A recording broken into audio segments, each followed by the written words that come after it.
Hello friends, I am Nisha from Nisa's kitchen. Welcome to our channel. ഇന്ന് നമ്മുടെ കിച്ചണിൽ ഞാൻ ഉണ്ടാക്കാൻ പോകുന്നത് സ്പെഷ്യൽ ആയിട്ടുള്ള ഒരു ചിക്കൻ ഫ്രൈ ആണ്. നിങ്ങൾക്കിത് തീർച്ചയായിട്ടും ഇഷ്ടമാകും. ട്രൈ ചെയ്ത് നോക്കുക. ഇഷ്ടപ്പെട്ടാൽ മറക്കാതെ ചാനൽ സബ്സ്ക്രൈബ് ചെയ്യണം. അതുപോലെ നമ്മുടെ ചാനലിൽ നിന്നുള്ള എല്ലാ അപ്ഡേറ്റ്സും റെഗുലറായിട്ട് കിട്ടാൻ ബെല്ലൈക്കോൺ പ്രസ് ചെയ്യുക. ഇനി ഇതിലേക്ക് ആവശ്യമായ ഇൻഗ്രീഡിയൻസ് എന്തൊക്കെയാണെന്ന് നോക്കാം.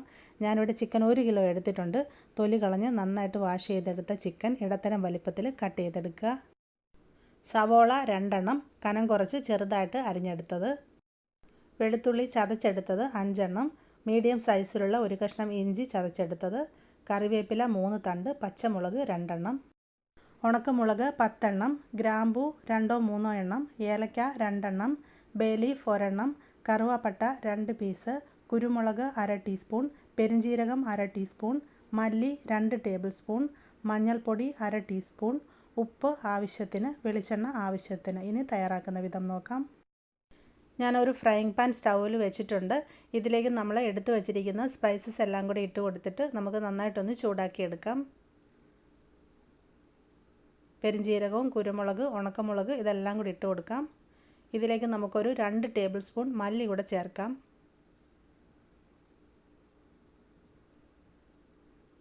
മല്ലിപ്പൊടിയല്ല, ഇതുപോലെ മുഴുവൻ മല്ലി തന്നെ ചേർക്കുക.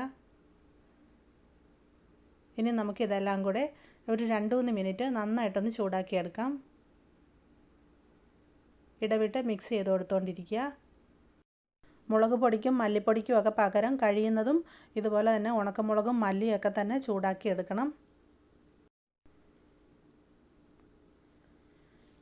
ഇപ്പോൾ 2-3 മിനിറ്റ് കഴിഞ്ഞിട്ടുണ്ട്. ഇതെല്ലാം നന്നായി ചൂടായി വന്നിട്ടുണ്ട്. ഇനി നമുക്കിതിനെ സ്റ്റൗവിൽ നിന്ന് വാങ്ങി മാറ്റി വെക്കണം. ഇതിൻ്റെ ചൂട് ആറി വന്നതിന് ശേഷം മിക്സിയുടെ ചെറിയ ജാറിലിട്ടിട്ട് നമുക്കിതിനെ നന്നായിട്ടൊന്ന് പൊടിച്ചെടുക്കാം. നമ്മുടെ മസാലപ്പൊടി റെഡി ആയിട്ടുണ്ട്. സ്പൈസസ് ചൂടൊന്ന് ആറിയതിന് ശേഷം ഞാൻ മിക്സിയുടെ ചെറിയ ജാറിലിട്ടിട്ട് നല്ല നൈസായിട്ട് ഇത് പൊടിച്ചെടുത്ത് വെച്ചിട്ടുണ്ട്. ഇനി ബാക്കി പ്രിപ്പറേഷൻ നോക്കാം. അടുത്തായിട്ട് ഞാൻ നോൺ സ്റ്റിക്കിൻ്റെ ഒരു ചീനച്ചട്ടി സ്റ്റൗവിൽ വെച്ചിട്ടുണ്ട്. ഇതിലേക്ക് നമുക്ക് കുറച്ച് വെളിച്ചെണ്ണ ഒഴിച്ച് കൊടുക്കാം. ഏകദേശം ഒരു 4 ടേബിൾ സ്പൂൺ വെളിച്ചെണ്ണ ഒഴിച്ചാൽ മതിയാകും. നമ്മൾ സാധാരണ ചിക്കൻ ഫ്രൈ ചെയ്യാൻ ഉപയോഗിക്കുന്നത് പോലെ ഒരുപാട് വെളിച്ചെണ്ണയുടെ ആവശ്യം ഇതിനില്ല. ഞാനിപ്പോൾ ജസ്റ്റ് ഒരു 4 ടേബിൾ സ്പൂൺ മാത്രമേ ഒഴിച്ചിട്ടുള്ളൂ. ഓയിൽ നന്നായിട്ട് ചൂടായി വന്നതിന് ശേഷം ഇതിലോട്ട് കട്ട് ചെയ്ത് വെച്ചിരിക്കുന്ന സവാള ഇട്ട് കൊടുക്കാം.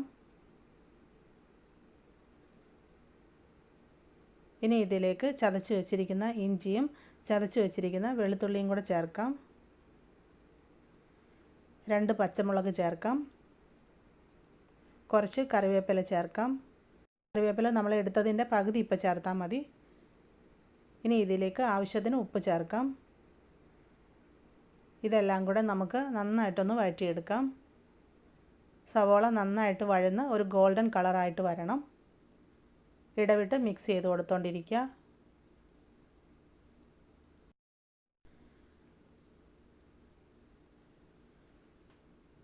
ഇപ്പോൾ സവാള നന്നായിട്ട് വഴന്ന് ഗോൾഡൻ കളറായിട്ട് വന്നിട്ടുണ്ട്.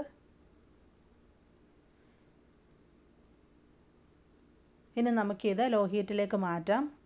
അതിനുശേഷം 1/2 ടീസ്പൂൺ മഞ്ഞൾപ്പൊടി ചേർക്കാം. ഈ മഞ്ഞൾപ്പൊടി നമുക്കൊരു 2-3 മിനിറ്റ് ലോ ഹീറ്റിലിട്ടിട്ട് നന്നായിട്ടൊന്ന് ചൂടാക്കണം. ഇതിൻ്റെ ഒരു പച്ചക്കുത്തൊന്ന് മാറി വരാനായിട്ട്.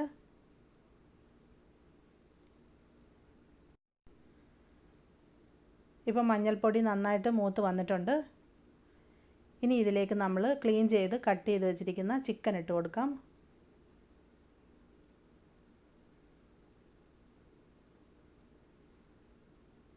ഇനി നമുക്കിതെല്ലാം കൂടെ നന്നായിട്ട് ഇളക്കി യോജിപ്പിച്ച് കൊടുക്കാം. ഒരു 2 മിനിറ്റ് ഈ ചിക്കനെ ഇതുപോലെ ഒന്ന് വഴറ്റിയെടുക്കണം.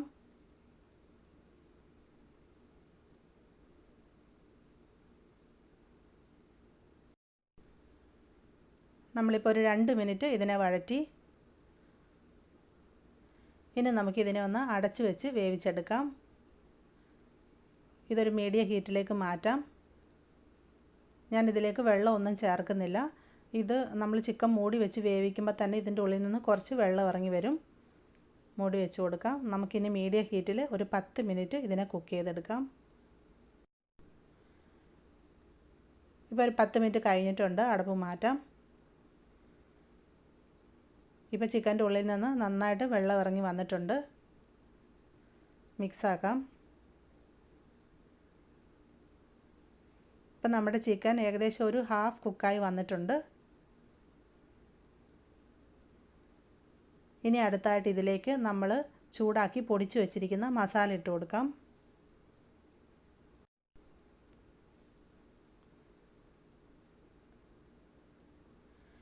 ഇനി ഇതിലേക്ക് കുറച്ചുകൂടെ ഉപ്പ് ചേർത്ത് കൊടുക്കുക. ആദ്യമേ നമ്മൾ സവാള വഴറ്റുമ്പോൾ കുറച്ച് ഉപ്പ് മാത്രമേ ചേർത്തിട്ടുണ്ടായിരുന്നുള്ളൂ. അപ്പോൾ ഇപ്പോൾ ആവശ്യത്തിന് ഉപ്പ് കൂടെ ചേർത്ത് കൊടുക്കാം. ഇനി ഇതെല്ലാം കൂടെ നന്നായിട്ട് മിക്സാക്കാം.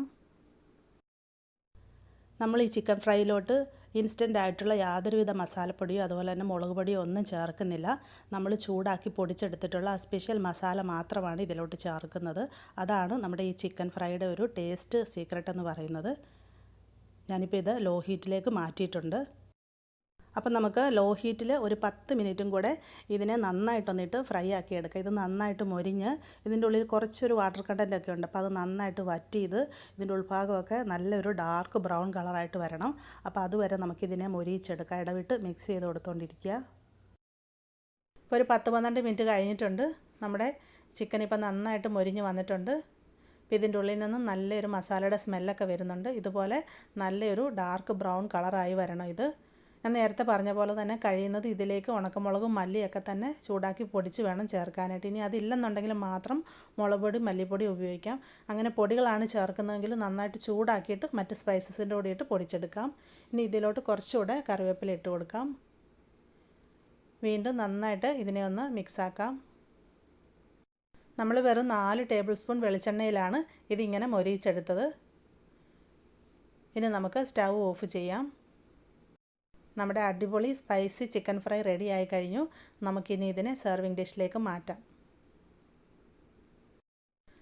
നമ്മുടെ അടിപൊളി ചിക്കൻ ഫ്രൈ ഇവിടെ സെർവ് ചെയ്യാനായിട്ട് റെഡി ആയിട്ടുണ്ട്. എല്ലാവരും മറക്കാതെ ട്രൈ ചെയ്ത് നോക്കുക. നിങ്ങൾക്കിത് തീർച്ചയായിട്ടും ഇഷ്ടമാവും. ഇഷ്ടപ്പെട്ടാൽ വീഡിയോയുടെ ലിങ്ക് നിങ്ങളുടെ ഫ്രണ്ട്സുമായിട്ടും കൂടെ ഷെയർ ചെയ്ത് കൊടുക്കുക. അതുപോലെ ചാനലിനെ പറ്റിയുള്ള എല്ലാ അഭിപ്രായങ്ങളും നിർദ്ദേശങ്ങളും കമൻറ്റ് ബോക്സിൽ എഴുതി അറിയിക്കാൻ മറക്കരുത്. ചാനൽ ആദ്യമായിട്ട് കാണുന്ന എല്ലാവരും സബ്സ്ക്രൈബ് ചെയ്യണം, സപ്പോർട്ട് ചെയ്യണം. എല്ലാവിധ അഭിപ്രായങ്ങളും നിർദ്ദേശങ്ങളും കമൻറ്റ് ബോക്സിൽ എഴുതി അറിയിക്കാൻ മറക്കരുത്. താങ്ക്